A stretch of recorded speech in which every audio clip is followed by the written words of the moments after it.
Сіздің осы өміріңізде қатты бір көмектескен, көмегі тиген бір кітапты айта кетсеңіз. Қайсы кітап сізге? Әрдайым айтатын сол бір кітап қой, есіме бірден түсе қоятын. Ол Марк Аврелийдің «Наедине с собой» деген кітап.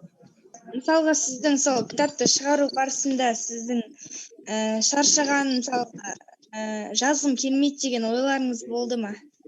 Жоқ, болған жоқ. Өйткені ол қойылған мақсат қой, мақсат тұрса ол жасай бересің. Облысы Қаратау ауданы. Сіздің жұмыс кітабыңызды басынан аяқ дейін тоқтамай оқып шықтым. Бізде айтады ғой, кітапты кітапханашы сөйлетеді.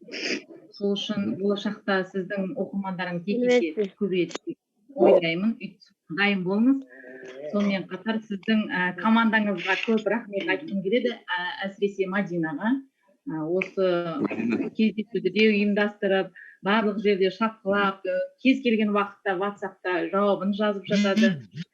Сол үшін сіздің командаңызға шығармашылық табыс тілеймін. Сіздің арқаңызда біздің кітаптарымызды көп оқушы оқиды деп үміттенеміз. Сізге сәттілік тілеймін.